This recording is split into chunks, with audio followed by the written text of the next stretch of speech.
Salut tout le monde, aujourd'hui on va parler de comment est-ce qu'on crée des publicités Facebook qui convertissent. Si vous ne savez pas encore qui je suis, mon nom c'est Basel Kamel, je suis le fondateur de LPL, Agency SARL.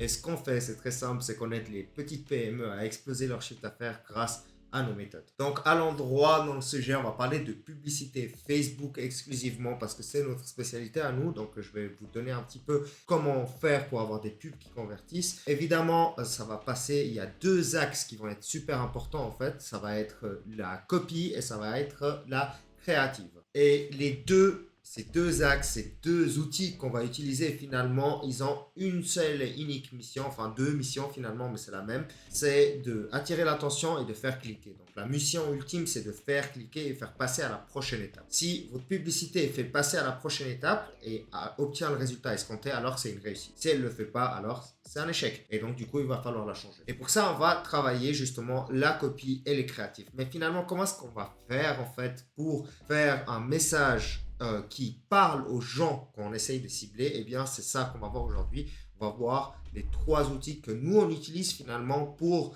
créer des publicités qui convertissent. Donc, la toute première chose qu'on va utiliser, ça va être le persona client. Donc, qu'est-ce que c'est le persona client? Le persona client, en fait, c'est une feuille sur laquelle on va mettre les caractéristiques de votre client idéal. Donc, on va faire une espèce de description, une espèce de CV sur lequel on va mettre en fait la description de votre client. Comme je l'ai déjà expliqué dans une autre vidéo, concrètement, on va regarder les données démographiques, donc quel âge a votre client, qu'est-ce qu'il fait, comment est-ce qu'il vit son quotidien, etc. Et en fait, on va aussi surtout voir quels sont les problèmes qu'il a rencontrés et quel est le processus de réflexion qu'il a avant en fait de prendre votre solution. Comment est-ce qu'il a pris votre solution? Et ça, c'est très simple. Il va falloir interviewer vos anciens clients pour savoir un petit peu comment est-ce qu'eux, ils ont réfléchi, pourquoi ils n'ont pas pris des solutions alternatives, pourquoi ils ont pris votre solution. Si vous avez fait ce travail, la publicité, créer des pubs, ça va être un jeu d'enfant parce qu'on va juste réutiliser en fait ces informations et on va justement le communiquer dans nos publicités. Et ça, vraiment,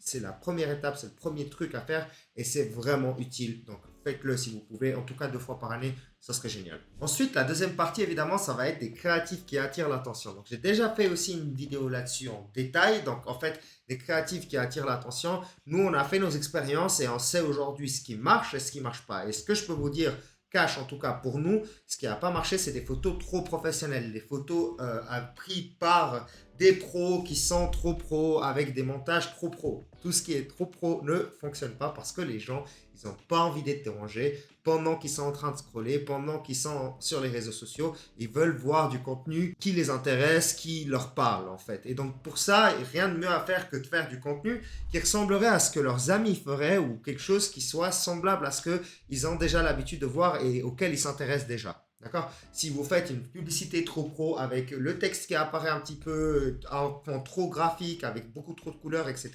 ça va se voir, les gens ils vont passer, ils vont pas cliquer, ils vont pas soumettre leurs informations, vous n'allez pas obtenir de lead. Par contre, si vous mettez une photo de votre lieu de travail où on voit les gens travailler, etc., ça peut attirer l'attention très fortement. Ou alors une photo d'équipe. Je sais par exemple qu'une publicité a extrêmement bien marché pour une salle de sport où ils avaient juste affiché en fait l'équipe et puis les clients dans une photo et ils ont mis leur texte au-dessus et puis en fait ça a parlé aux gens parce que les gens attirent les gens et du coup ça les a intéressés. Maintenant si vous rajoutez à ça une bonne copie qui parle de nouveau à quel point vous êtes familial, etc., parce qu'au final, vous parlez à un être humain et vous êtes un être humain. Donc ça, il faut le faire ressentir dans vos pubs. Et à ce moment-là, c'est là où vous allez obtenir le plus de clics possible. Un truc aussi qui marche super bien. Alors ça va de nouveau dépendre en fait de ce que vous êtes en train de faire et quel business vous avez. Mais montrer des visages, montrer des émotions, ça marche super bien. Ça va générer du clic, ça arrête les gens. Donc si vous montrez un visage, une émotion, vraiment, c'est là où on va avoir des créatifs qui convertissent très fortement. Et ensuite, on va évidemment avoir la copie de qualité. Et en fait, la copie, elle va être très simple à faire si vous avez un bon persona, si vous savez à qui vous parlez. Concrètement, la structure, elle est assez simple. D'abord, nous, ce qu'on fait généralement, c'est que d'abord, on va s'adresser aux personnes qu'on cible. Ça paraît débile, mais on va juste s'adresser, par exemple, si vous êtes un agent immobilier et vous voulez trouver des biens, bah, on va faire très simple. On va juste dire à tous les propriétaires aux alentours de Paris, à tous les propriétaires aux alentours de Lausanne, etc. Est-ce que vous voulez vendre votre bien? Donc, on va commencer par attirer l'attention et leur parler directement. Donc, ça, c'est une manière de faire. Vous avez d'autres façons de faire, mais vraiment, vous parlez à votre clientèle et vous leur dites à tous les ou, etc. Donc, vous vous adressez directement à eux. Ensuite, on va soulever le problème qu'ils ont. Okay. Est-ce que vous avez de la difficulté à vendre votre bien? Est-ce que vous avez du mal à trouver une salle de sport qui vous coach comme il faut, etc., etc. Donc, vous posez les problèmes, vous faites un petit descriptif du problème, donc vous appuyez sur le problème. Donc ça, de nouveau, c'est ce qui va faire que la personne, elle va chercher une solution. Et ensuite, vous proposez votre solution, vous mettez une excellente offre. Si vous avez une bonne offre, vos pubs, elles peuvent convertir, je vous le dis. Hein. Si vous avez une bonne offre, vos pubs vont convertir, c'est sûr. Donc, vous mettez une offre et vous faites un CTA, donc un call to action. Ça, c'est la structure d'une copie qui marche et qui marche et qui remarche.